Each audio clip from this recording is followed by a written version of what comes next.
On September 11th, 2001, one of my coworkers said that a plane crashed into the World Trade Center. And of course, as everyone else was watching things develop, the second plane hit and the towers collapsed, and we were just all in shock. It was so hard to make sense of what was going on. The next day, September 12th, I remembered that my friend Artie worked in the World Trade Center on the 91st floor of Tower 1, and Artie was killed. It changed my perspective of that day. It was personal at that point. After my friend's memorial service, I looked at his family, and they needed him. His wife needed her husband. His kids needed their father. I looked at my life, and I didn't really feel like I was doing anything where anybody needed me. When those towers went down on September 11th, it changed everything in the city. It caused people to start asking questions about their relationship with God. And I think that it was no coincidence that God had us on the ground ready to start this church on September 11th.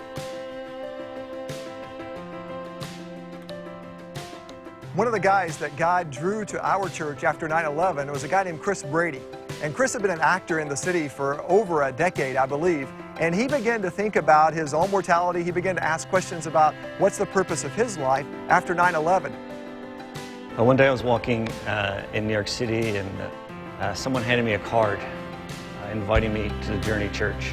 And so I went to the website, I got plugged into that church, and it was not too long after I started attending that I accepted Christ as my Savior. I was baptized, and I finally had gotten the purpose that I was looking for. September 11th was an awful day, but out of that, a church was started in New York City, and I like to believe it was started just for me to understand what God was trying to do in my life. Fast forward about 4 years after 9/11, Chris was on our staff working full-time as a teacher and as a pastor in our Connections area.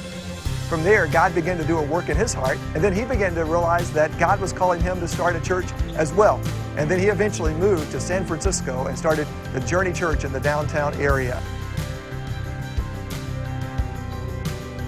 It didn't make any sense at all, but I knew that it's exactly what God wanted me to do. And over the years, I've seen lives changed, baptized people in the Bay. I've seen people accept Christ. I've seen people discover a greater purpose for their life.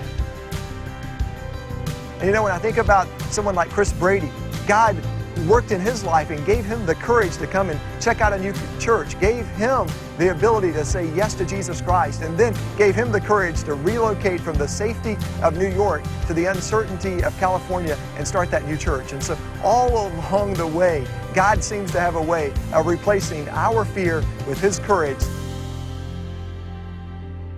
And the truth is, we would not have been able to minister to the folks at 9/11 without partners like you guys at Fellowship of the Woodlands. I mean, literally, without your financial support, we would never have been able to book that initial ballroom, hold that memorial service, or launch our church on Easter Sunday 9 months after 9/11. It just would not have happened without you. So I want to thank you for giving sacrificially, and I want to thank you for praying for us. And I want you to know that now here we are a decade later, and our church has baptized over 1,000 people during that time. And you've had a part in each and every one of those lives that have been changed. And you've heard about Chris Brady. Well, he's just one story among many of the lives that have been changed and how we've made a kingdom difference because of your giving, because of your support. And so I thank you on behalf of the Journey Church, but I also can say continue to do that because you're going to continue to make a difference in New York City and around the world.